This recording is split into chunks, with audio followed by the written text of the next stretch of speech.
ஏ சுப்பம்மா, என்னடா என்ன மாங்காய் திங்க வேண்டிய வயசுல மாம்பழத்தை கையில வச்சு உருட்டிக்கிட்டு இருக்க? என்னடி கணக்கு உன் கணக்கு? எடுபட்டுவானே மாங்காயா வாங்கிட்டு வந்தா மாம் பலமாயி போச்சு. நீ என்னை மசக்காய்க்கு மாங்காய் திங்கலாம்னு வாங்கிட்டு வந்தா இப்படி மாம்பழத்தை திங்க வச்சுக்கிட்ட. மாசக்கணக்கா இதைத்தான் பண்ணிக்கிட்டு இருக்கேன். கூடிய சீக்கிரம் உன்னைய மாங்காய் திங்க வைக்கிறேன். முதல்ல மல்லாக்க போட அப்புறம் வந்து மாங்காய் திங்க வைக்கிறேன். அது மல்லாக்க நீ தாண்டி படுக்கணும். நான் தான் உன் மேல ஏறி மேயணும் மான் மாதிரி.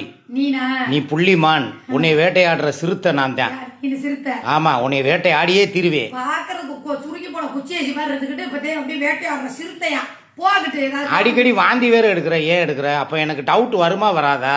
ஆமா, சொல்லாம கொள்ளாம வந்து உதட்ட புடிச்சு புடிச்சு முத்தம் குத்தினா அப்புறம் வாந்தி வராம என்ன ஒரு பல்ல வரைக்கும் தொலைக்கிறியா நீ? ஓ, அது பித்த வாந்தியா? பித்த வாந்திதான். நான் கூட மசக்கையாகி மாமன் செஞ்ச லீலையில உனக்கு அப்படியே துளிர் விட்டுருச்சுன்னு நினைச்சிட்டேன். நிறைய பேருக்கு என்ன சொல்லிருக்கேன்? என்ன சொன்னேன்? பீஸ் குடுக்கறதா சொல்லிட்டு குடுறா, நீ வேலைக்கு எக்கிட்ட பார்த்து குடுக்காதன்னு சொன்னா இல்லையா? என்னடி போன வாரம் தானடி பல்லு விளக்குனேன். வாரம் ஒரு தடவை தாண்டி விளக்க முடியும். தினம் விளக்க சொல்ற. அதென்ன பல்லா வேற என்ன பீரங்கியா? பேசி வாங்கி 6 மாசம் அப்படியே தான் இருக்குது. அது எதுக்கு பார்த்துக்கிட்டே இருக்கணும்? நான்லாம் யாரு தெரியுமா? உடனே பார்த்துக்கிட்டே தான் இருக்கணும். ஓடி போயிடுறது. நான் மாந்தோப்பு கிளிய சுருளிராஜ மாதிரி என்ன விசிறியை ஆட்ட மாட்டேன். என் முதுகை போய் விசிறிக்கு பின்னால ஆட்டிக்கிருவேன். மற்ற கம்பெனிகள் காட்டும், நம்ம கம்பெனிகள் காட்டாது. நேற்று எதுக்கு சொல்லாம கொள்ளாம அடுப்புல நிக்கிறப்ப வந்து முத்தம் கொடுத்த? என்ன ஒரு ஆசை தான், ஆசையா? ஒரு கிள்கிழிப்புதா. என்னமோ வந்து ரேப் பண்ண வர மாதிரி வரீங்க. 7 வருஷமா தான் நீ கலகலன்னு ரேப் பண்ணி அடுப்படி மேட்டுல உன்னை ஏற்றி திட்டுல வச்சு குஜிலி மஸ்து பண்ணிடலான்னு ஒரு முயற்சி பண்ணலான்னு பார்த்தேன். இன்னொரு வாட்டி வரும்போது பாத்து வா.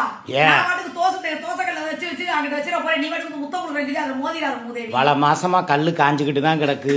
தோசை சுடுறதுக்கு தான் ஆளை காணும். தோசையெல்லாம் சுட்டாச்சு, மாவும் ரெடியா இருக்கு. கரண்டியே தான் காணோம். கரண்டி இருக்கு, கரண்டி யூஸ் இல்லாம இருக்கு. எதுக்கு? பிரட்டி போடுறதுக்கு வக்கு இல்லாம இருக்கு. அதான் ஏத்து வீட்டுல போய் கரண்டி ஓசி வாங்கிட்டு வரலாம்னு இருக்கேன். எப்படியாவது நயாகரா மாத்திரைய வயாகரா மாத்திரைய போட்டாவது கரண்டிய டெம்பராக்கி தோசைக்கல்லுல உன்னைய ஊத்தி ஒரு மாவை போட்டு பிரட்டி போடுறதுதான் என்னோட முடிவு. பிரட்டி போட போற. கல்ல காய விடவே மாட்டேன். காய அடுத்தடுத்த தோசையை ஊத்திக்கிட்டே இருப்பேன். இல்லாட்டி நான் விட்டுட்டேன்னா அடுத்தவே கல்லுல தோசையை ஊத்திட்டு போயிருவேன். நீ பிரட்டி போடுறதெல்லாம் இருக்கட்டும் போ. எதுக்கு? ஏய், என்னை சாதாரண நினைக்காத. ஆளுதான் பாக்குறதுக்கு இப்படி இருக்கேன்.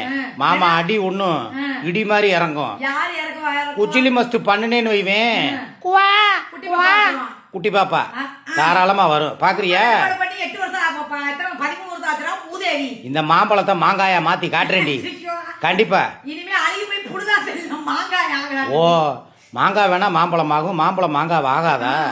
கருவாடு மீன் ஆகும், மீன் கருவாடு ஆகாதா?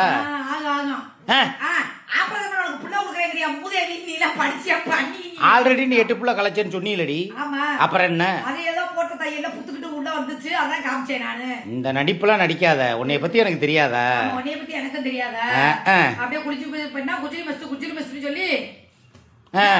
குஜிலி மஸ்து குஜிலி மஸ்துன்னு சொல்லி